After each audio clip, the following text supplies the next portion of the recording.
Saiu hoje, nessa quinta-feira em que eu gravo esse vídeo, a primeira pesquisa do Grupo Inteligência, Pesquisa e Consultoria. Ela é importante por dois motivos. Primeiro, pela excelência da equipe. O IPEC é dirigido por Márcia Cavallari e formada pela turma que fazia o Ibope que fechou. O segundo motivo é a metodologia. A pesquisa é presencial, é um jeito de pesquisar que essa equipe domina faz décadas.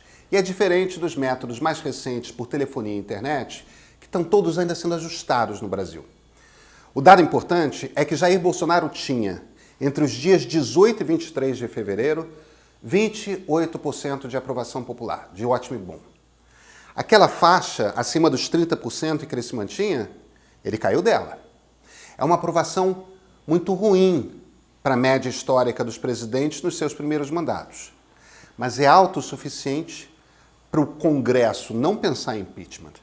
É também autossuficiente para, se isso indicar a preferência eleitoral, garantir Bolsonaro no segundo turno do ano que vem. Isso nos obriga, nos leva a uma reflexão, a uma pergunta. O que é que falta?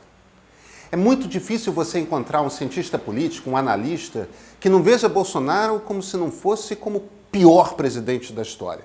Certamente um dos 3 piores. E nesse momento do mundo, sem Donald Trump nos Estados Unidos, com outros homens da direita dura trabalhando pesado para vacinar os seus povos, está muito gritante o horror que representa esse governo. Então o que é que falta? Eu vou tentar responder essa pergunta. Eu sou Pedro Doria, editor do Meio. Você conhece o Meio? Olha, é gratuito, de segunda a sexta-feira, chega cedo no seu e-mail, leitura rápida, só 8 minutos e o essencial para você compreender o dia. Assina lá. E esse aqui, esse é o ponto de partida.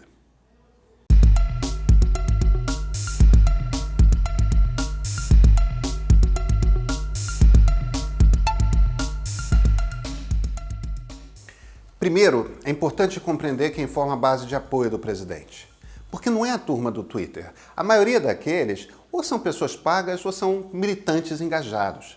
A questão aqui é que para inviabilizar a sequência do pesadelo ou por impeachment ou por 0 chances de reeleição, é preciso que uns 15% dos seus apoiadores lhe deem as costas.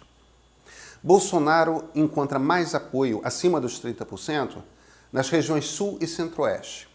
Ele também encontra isso mais ou menos naquele grupo que o IBGE chama de classe D, que ganha entre 2 e 5 salários mínimos. E em nenhum grupo, não importa o tipo de corte demográfico que se faz, Bolsonaro é mais forte do que entre os evangélicos. 38% deles consideram o seu governo ótimo ou bom. De cara, é evidente o quanto o Bolsonaro depende do auxílio emergencial. Agora, vejam que o apoio diminui nas classes abaixo da classe D e diminui muito nas classes acima. É evidente também o quanto a agenda comportamental é importante. Bolsonaro finge ser liberal na economia, só finge, e não é nem conservador nos costumes. Ele é abertamente reacionário, e isso tem eco. Mas e aí? O que pode fazer com que esse grupo seja corroído no seu apoio? Tem 2 pontos que são muito importantes de acompanhar. Um deles é agora. Essa semana, por 2 vezes, Bolsonaro quis fazer um pronunciamento à nação e já por 2 vezes ele desistiu. Segundo o jornalista Lauro Jardim, a razão é simples. Bolsonaro quer bater nos governadores que estão tomando medidas mais restritivas. Os ministros palacianos estão ali no trabalho dedicado de dissuadi-lo. Quer dizer, nesse momento em que começamos a entrar na fase mais crítica da pandemia, Bolsonaro quer dobrar a aposta, quer lembrar todo mundo que ele é contra a quarentena, lockdown, toque de recolher, o que for. Até agora, a dor da pandemia foi lentamente distribuída ao longo de um ano. Virou uma série de dores e lutos individuais. Se acumulam exemplos de bolsonaristas ou empresários que morreram ou perderam parentes próximos para a Covid, mesmo após terem feito discurso contra as medidas de segurança da saúde. Nenhum desses casos, nada do que aconteceu até agora, fez qualquer ficha cair. Os epidemiologistas, eles estão todos apavorados, com um medo que até agora nunca tinham demonstrado. E aí vai o primeiro ponto. Qual vai ser o tamanho da tragédia que se aproxima e que agora se tornou inevitável?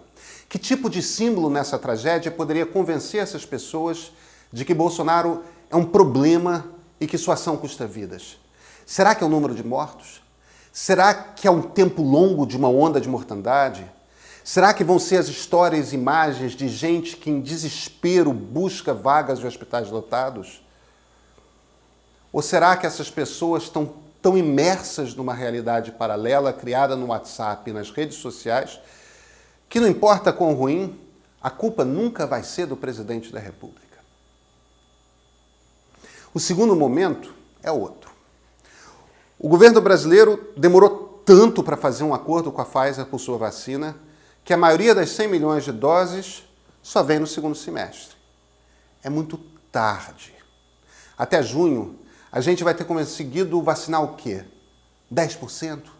20% da população? Inúmeros países da Europa, os Estados Unidos, países da Ásia, vários já terão vacinado gente o suficiente para poderem retomar uma vida mais parecida com o normal. Quem sabe até andar sem máscara. Isso se as vacinas forem seguras para as outras variantes do vírus. Mas mesmo que seja com máscara, a economia vai estar operando normalmente. Pois é. Qual vai ser o resultado desse contraste? Quando, sei lá por agosto ou setembro, a gente começar a ver uma vida mais parecida com a normal noutros países do mundo, talvez em vizinhos, e nós ainda estivermos nesse inferno da Covid. Será que o contraste vai ser suficiente para que esses eleitores percebam que aqui no Brasil a gente é diferente? Que aqui algo deu muito errado? Ou será que a realidade paralela em que vivem é assim tão forte, tão intransponível, que virou a Matrix e que nada vai convencer ninguém? Se um desses dois momentos não convencer essas pessoas, vai restar ainda a crise econômica e as dificuldades de pagar o auxílio que vão vir no meio dela. Mas talvez nem isso baste. Se não bastar, preparem-se. Jair Bolsonaro vai chegar ao segundo turno das eleições de 2022. Nessa pesquisa do IPEC, 39% dos brasileiros consideram a sugestão ruim ou péssima. Não é o suficiente para garantir que Bolsonaro não vença no segundo turno. A maneira errada de pensar sobre esse problema é olhando para quem cogita o voto no atual presidente como pária. Não importa se no primeiro ou segundo turno essa vitória, isolar essas pessoas, rejeitar essas pessoas, é o primeiro passo para que congelem o seu voto. A gente está vivendo num momento de tribalismo exacerbado. Tem o meu time e tem o time dos outros. E os outros são inimigos. Isso não é só entre bolsonaristas, isso é geral. Alguém vai ter de ceder. Se a popularidade de Jair Bolsonaro permanecer nesse patamar, a gente vai precisar, no segundo turno, de um candidato que não assuste eleitores inclinados à direita, que não veem Bolsonaro como a ameaça que ele é. Muita gente gostaria de que a realidade fosse outra. Olha, eu gostaria também. Mas a realidade é o que ela é.